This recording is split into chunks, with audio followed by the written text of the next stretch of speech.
क्या हाल है दोस्तों। हम लोग बात कर रहे हैं मेटल क्लस्टर्स की स्ट्रक्चर को डिटरमाइन करने की। लास्ट लेक्चर में जो है मैं सिंपल डिफाइन किया था कि मेटल कार्बोनिल क्लस्टर्स क्या होते हैं और वो कितने तरह के होते हैं। तो मैंने आपको बताया था कि metal carbonyl clusters high nuclearity carbonyl complexes होंगे या फिर लो न्यूक्लियरिटी कार्बोनिल कॉम्प्लेक्सेस होंगे। हायर न्यूक्लियरिटी को हम रिप्रेजेंट करते हैं HNC से और NCC से, और लोअर को करते हैं LNCC से। फिर मैंने आपको बताया था कि अगर N की वैल्यू, जो नंबर ऑफ मेटल एटम है, अगर वो 4 या 4 से कम हो जाती है तो लोअर न्यूक्लियरिटी कार्बोनिल कॉम्प्लेक्सेस कहलाते हैं। और यदि N की वैल्यू 4 या 4 से ज्यादा होती है, अगर N की वैल्यू 4 या 4 से ज्यादा होती है तो हायर न्यूक्लियरिटी कार्बोनिल कॉम्प्लेक्सेस कहलाते हैं। और यदि ये वैल्यू N की 4 या 4 से कम हो जाती है तो ये लोअर न्यूक्लियरिटी कार्बोनिल कॉम्प्लेक्सेस कहलाते हैं। समझ गए? तो नंबर ऑफ मेटल एटम कितने हैं कार्बोनिल के स्ट्रक्चर में, उनके आधार पर ये दो तरह से डिवाइड किए गए थे। आप लास्ट वीडियो को सुन सकते हैं, लास्ट वीडियो का लिंक डिस्क्रिप्शन बॉक्स में दिया गया है। उसमें मैंने आपको डिफाइन किया था कि किस तरह से स्ट्रक्चर आपको किसी दी हुई फॉर्मूले को कैलकुलेट करनी है। मान लिया ये फॉर्मूला दे रखा है तो हम कैसे बताएंगे कि इसकी स्ट्रक्चर क्या होगी। तो उसकी लास्ट लेक्चर में मैंने वीडियो, जो लास्ट लेक्चर था हमारा, उसमें मैंने इसकी कैलकुलेशन करनी सिखाई थी इस फॉर्मूला बेस पे, और फिर उसकी स्ट्रक्चर भी बना के दिखाई थी। सभी की स्ट्रक्चर्स मैंने ड्रॉ की हुई हैं। तो आइए बात करते हैं, कम समय में काम को फिनिश करने की कोशिश करते हैं। मान लिया ये स्ट्रक्चर दी हुई है, तो अब हमें इसकी स्ट्रक्चर को डिफाइन करना है कि ये किस तरह की स्ट्रक्चर होगी, ये आर्चेनो होगी या क्लोजो होगी या निडो होगी। तो हमने क्या कहा था कि सबसे पहले टोटल इलेक्ट्रॉन काउंट कर लीजिए। पहला हमारा काम है टोटल इलेक्ट्रॉन काउंट करना इस स्ट्रक्चर में। फिर दूसरा काम है, अगर कोई हेटेरो एटम दिया हुआ है तो टोटल इलेक्ट्रॉन काउंट में हेटेरो एटम की वैलेंस शेल इलेक्ट्रॉन्स जोड़ दीजिए। अगर नहीं दिया हुआ है तो कोई जरूरत नहीं है। मान लिया कार्बन दिया होता, इसके साथ में यहाँ पर कार्बन लिखा होता तो आप 4 इलेक्ट्रॉन और जोड़ देते, और यदि नाइट्रोजन लिखा होता तो 5 जोड़ देते, हाइड्रोजन लिखा होता तो 1 जोड़ दे। लेकिन चूंकि अगर कोई नहीं दिया हुआ तो आप सिंपल टोटल इलेक्ट्रॉन काउंट कर लीजिए। फिर कैलकुलेशन तीसरे स्टेप में था कि हम पीईसी निकालते हैं, पॉलीहेड्रल इलेक्ट्रॉन काउंट करते हैं। तो हम उस निकालने का जो फॉर्मूला होता है वो TEC minus N multiply by 12 होता है। समझ गए? ये हमने निकाल लिया है। N क्या है? नंबर ऑफ एटम्स जो फॉर्मूले में दिए हुए हैं, जो स्ट्रक्चर में दिए हुए हैं। जैसे यहाँ पर देखिए N की वैल्यू 6 है यहाँ पर, तो मल्टीप्लाई बाई 12 कर दीजिए।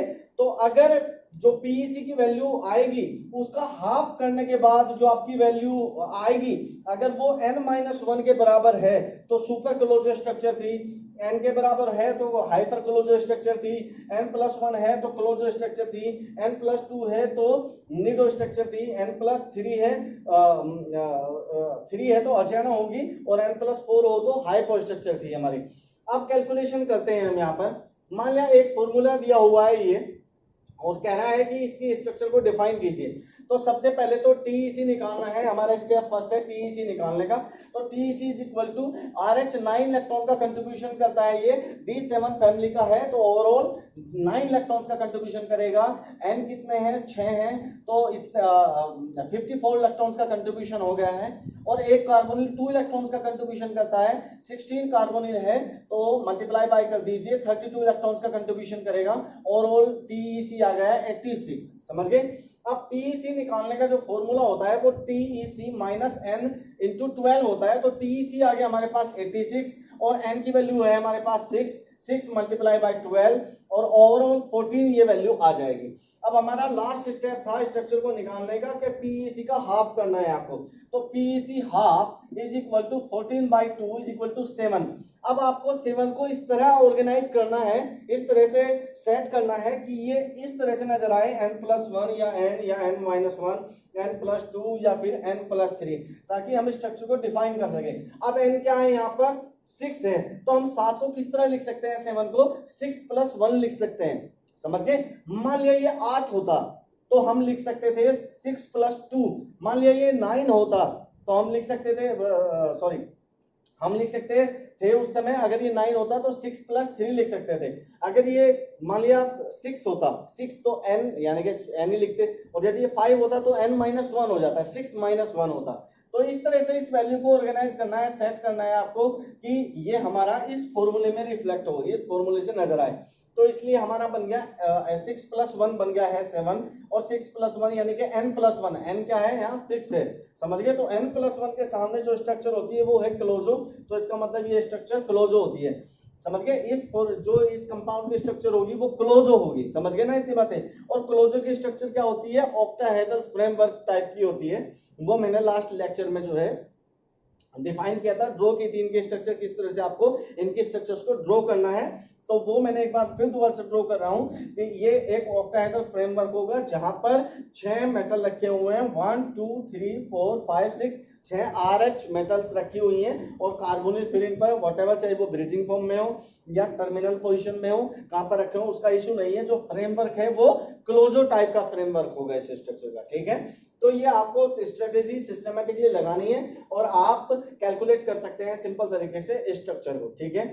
चलिए दूसरा एक एग्जांपल और ले लीजिए। एक एग्जांपल दिया हुआ है Ni5CO का होल 12 और 2 नेगेटिव दिया हुआ है, ठीक है। तो TC निकालने का जो तरीका है वो कॉमन है, वो आप लोगों को कई बार मैं बता चुका हूँ। सिंपल, Ni कितने का कंट्रीब्यूशन करता है 5 का, कितने Ni है 5 है, तो 10 मल्टीप्लाई बाई 5 हो गया यानी कि 50, और फिर एक कार्बोनिल 2 इलेक्ट्रॉन का कंट्रीब्यूशन करेगा, 12 कार्बोनिल है तो 12 से मल्टीप्लाई कर दीजिए, और 2 नेगेटिव है चूंकि, तो ये इलेक्ट्रॉन भी फ्रेमवर्क में आए हुए हैं, दिए नहीं है किसी को, ये आए हैं तो इसलिए +2 कर दीजिए और ओवरऑल 76 ये वैल्यू आ गई। फिर हम निकालते हैं PEC, PEC is equal to होता है TEC minus n into 12, n क्या है 5 है और 12 क्या है स्टैंडर्ड वैल्यू है जो हम मल्टीप्लाई करते हैं। अब क्या हो जाएगा यहाँ पर 76 माइनस 60 इज इक्वल टू 16 आ गई ये वैल्यू। फिर हम लास्ट स्टेप में करते हैं स्ट्रक्चर को डिटरमाइन करने के लिए, PEC बाई हाफ यानी कि 16 बाई हाफ यानी कि 8। अब 8 को आपको इस तरह से बनाना है, 8 को किस तरह से बनाना है इसके, क्योंकि हमारे पास n कितना है 5 है, n की वैल्यू 5 है, तो 8 को हम किस तरह से लिख सकते हैं 5 + 3, समझ गए ना। तो 5 + 3 लिख सकते हैं हम, n + 3, तो ये स्ट्रक्चर हो जाएगी अचेनो, ये एक अचेनो स्ट्रक्चर हो गई। तो इस तरह से अगर कोई फॉर्मूला दे दे वो आपको और कहे कि वो किस तरह के स्ट्रक्चर होगी, कब पता करोगे, जब ये हायर न्यूक्लियर है ना। देखो 4 से ज्यादा है वैल्यू, अगर ये 4 भी होती तो तब भी इसे यहीं पर काउंट करते हैं, क्योंकि 4 एक बॉर्डर लाइन पे आता है, वो लोअर भी हो सकता है हायर भी, डजंट मैटर।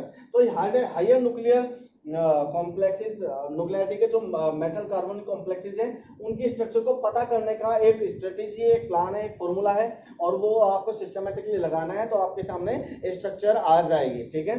अब नेक्स्ट लेक्चर में मैं इस फॉर्मूले के आधार पर कुछ ऐसे कार्बोनिल क्लस्टर्स की स्ट्रक्चर को डिफाइन करेंगे हम लोग, जहां पर हेटेरो एटम दिए होंगे, मान लीजिए कार्बन दे दे, वो नाइट्रोजन दे दे इन स्ट्रक्चर्स के साथ में, या फिर नेगेटिव चार्ज और कॉम्प्लिकेटेड स्ट्रक्चर बना दे वो, ठीक है। तो उन्हें किस तरह से निकालते हैं, उनके स्ट्रक्चर को किस तरह से डिटरमाइन करेंगे, वो हम इसके नेक्स्ट वीडियो में जो है इस लेक्चर की सीरीज के ये सेकंड है, पार्ट सेकंड है ये मेटल क्लस्टर्स की स्ट्रक्चर का डिटर्मिनेशन। तो इसके पार्ट 3 में वो उस वीडियो आएगी, तो प्लीज उसे जरूर देखना ताकि आपके स्ट्रक्चर क्लियर हो जाए। Thank you very much for